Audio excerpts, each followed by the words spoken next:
Hi friends, எல்லாருக்கும் வணக்கம். இன்றைக்கி எங்கே போகிறோம் அப்படின்னு பார்த்தீங்கன்னா, ஒரு ஃப்ளாட் பார்க்க போகிறோம். எங்களுக்கு இப்போ ரெனிவல் டைம், அதனால் ஜஸ்ட் ஏதாவது ஃப்ளாட் பார்க்கலாம், அது நல்லதாக அமைஞ்சால் மாறலாம் அப்படிங்கிற ஒரு ஐடியா இருக்குது. அதனால் பார்க்கலான்னு போகிறோம். எங்கன்னா Burj Khalifa side, downtown சைடில் ஒரு ஃப்ளாட் பார்க்க போகிறோம். இது வரைக்கும் நாங்கள் இந்த புர்ஜ் கலீஃபா அந்த டவுன் டவுன் சைட்லேயே நாங்கள் இது வரைக்கும் எந்த ஃப்ளாட்டுமே ரெண்ட்டுக்கு வந்து பார்த்ததில்ல. இதுதான் ஃபஸ்ட் டைம் போய் பார்க்கலான்னு போகிறோம். இந்த சைடில் நம்ம எதுவுமே சின்ன பில்டிங்கே பார்க்க முடியாது. எல்லாமே வந்து இந்த மாதிரி ஹை ரைஸ் பெரிய பெரிய பில்டிங்காக தான் இருக்கும். இப்போ நம்ம போகிறது வந்து இந்த ஸ்ட்ரைட்டாக இருக்கு இல்லையா, இந்த பில்டிங்க்கு தான் நம்ம போய் பார்க்க போகிறோம். வாங்க போய் பார்க்கலாம். இந்த பில்டிங்கில் மொத்தமாக 58 ஃப்ளோர்ஸ் இருந்தது. நாங்கள் பார்த்தது வந்து 2 ஃப்ளாட் பார்த்தோம். 58th ஃப்ளோரில் ஒரு ஃப்ளாட் பார்த்தோம், அப்புறம் 29th ஒரு ஃப்ளாட் பார்த்தோம். நாங்கள் பார்த்தது எல்லாமே ஃபர்னிஷ்டு ஃப்ளாட்ஸ் தான். இங்கே வந்து டிவி மட்டும்தான் இருக்காது, மற்றபடி எல்லாமே ஃபர்னிஷ்டு தான். அடுப்பு, ஃப்ரிட்ஜு, அப்புறம் சோஃபா, ஃபர்னிச்சர்ஸ் முதற்கொண்டு எல்லாமே அங்கேயே இருந்தது. என்ட்ரன்ஸ்லேருந்து உள்ளே வந்தவொடனே ஃபஸ்ட்டு வந்து கிச்சன் தான். கிச்சன் வந்து ஹாலுக்கு இந்த மாதிரி ஓப்பன் கிச்சன் மாதிரி ஒரு விண்டோ மாதிரி இருந்தது. ஃபஸ்ட்டு கிச்சனில் ஃப்ரிட்ஜ் இல்லைன்னு நினச்சோம். அதுக்கப்புறம் அந்த கபோர்ட்குள்ளேயே வந்து ஃபிட் பண்ணியிருக்காங்க. ஸ்விட்ச் வந்து தனியாக வெளியில் கொடுத்துருக்காங்க, உள்ளேயே வந்து அதை வந்து ஃபிட் பண்ணியிருக்காங்க அந்த கபோர்ட்குள்ளேயே. கீழே வந்து இந்த ஃப்ரீசர் செக்ஷன் இருந்துச்சு. அப்புறம் நாங்கள் பார்த்த பில்டிங்கில் ஃபுல்லாமே வந்து கேஸ் குக்கிங் ரேஞ்ச் வந்து அலோட் கிடையாது. ஃபுல்லாக எலக்ட்ரிக் ரேஞ்ச் தான் வந்து யூஸ் பண்ணணும்.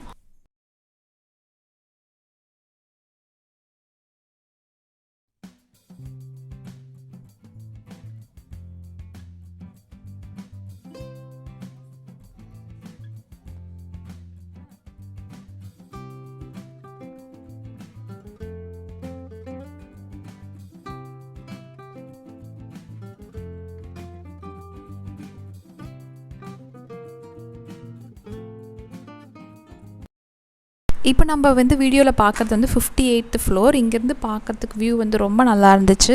ஃபுல்லாக எல்லாம் டால் பில்டிங்ஸ் தான். இன்னொரு சைட்லேருந்து பார்க்கும்போது பீச் வியூ வந்து தெரிஞ்சுது, அந்த சைட்லேருந்து பார்க்கும்போது. இப்படி பார்க்கும்போது ஃபுல்லாக எல்லாம் டால் பில்டிங்ஸ் தான். உங்களுக்கு சைடில் பார்த்தீங்கன்னா கூட தெரியும். இதுக்கு பக்கத்தில் வந்து அங்கே மேலே வந்து புர்ஜ் கலீஃபா தெரியுது இல்லையா. இந்த ஃப்ளாட்ஸில் எல்லாமே வந்து எங்கேயுமே வந்து பால்கனி கிடையாது. அதே டைம் வந்து விண்டோவும் ஓப்பன் பண்ண முடியாது. ஜஸ்ட் லிஃப்ட் பண்ணுற மாதிரி கூட இல்லை. எல்லாமே வந்து கம்ப்ளீட்டாக வந்து க்ளோஸ்டு தான். ஆப்போசிட் பில்டிங்லலாம் பால்கனி இருந்தது, பட் அது டேஞ்சராக இருக்கலாம், அதனால் இவங்க கொடுக்கலன்னு நினைக்கிறேன். நாங்கள் பார்த்த பில்டிங்கில் வந்து ஃபுல்லாக வந்து க்ளோஸ்டு தான். எதுவுமே வந்து விண்டோஸ் கூட ஓப்பன் பண்ணுற மாதிரி இல்லை.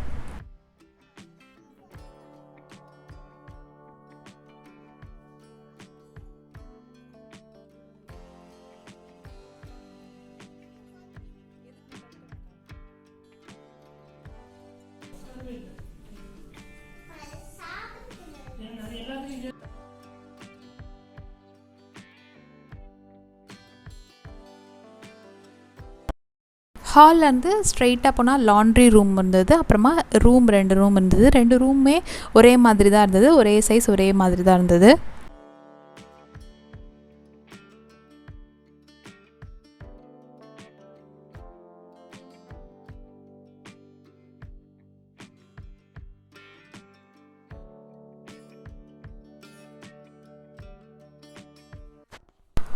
லாண்ட்ரி ரூம் வந்து தனியாக கொடுத்துருந்தாங்க. அதே போல் அங்கேயே ஹீட்டரும் வந்து ஃபிக்ஸ் பண்ணியிருந்தது. இங்கே வந்து பால்கனி கிடையாது, நம்ம துணியெல்லாம் வந்து காய வைக்க முடியாது. அதனால் வந்து வாஷர், ட்ரையர் ரெண்டுமே ஒரே இடத்துலையே இருந்தது. இப்போ நாங்கள் இருக்கிற ஃப்ளாட்டில் வந்து வாஷிங் மிஷின்லாம் வந்து கிச்சன்லேயே வந்து ஃபிட் பண்ணிக்கிற மாதிரி ஸ்பேஸ் கொடுத்துருப்பாங்க. பட் இங்கே வந்து ரெண்டுமே ஒரே இடத்துலையே ரூம் மாதிரி ஒன்று, லாண்ட்ரி ரூம் மாதிரி கொடுத்துருந்தாங்க. ட்ரையரும் வாஷரும் அதுக்குள்ளேயே இருந்துச்சு.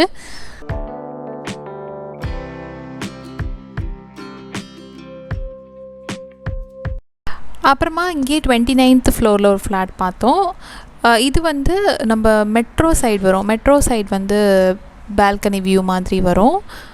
இங்கேயும் வந்து எல்லாமே ப்ரொவைடட் தான். மீதி எல்லாமே அந்த வீட்டில் பார்த்த மாதிரியே தான் இங்கேயும் இருந்துச்சு.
இங்கே வரமா இல்லையான்னு இன்னும் டிசைட் பண்ணலை. என்னென்னா இங்கே ஒரு ஏர் சர்க்குலேஷனே இல்லாத மாதிரி இருந்தது. ஃபுல்லாக க்ளோஸ்டாக இருக்கிறது தான் யோசனையாக இருக்குது. மற்றபடி நல்ல ஸ்பேஷியஸான அப்பார்ட்மெண்ட் தான்.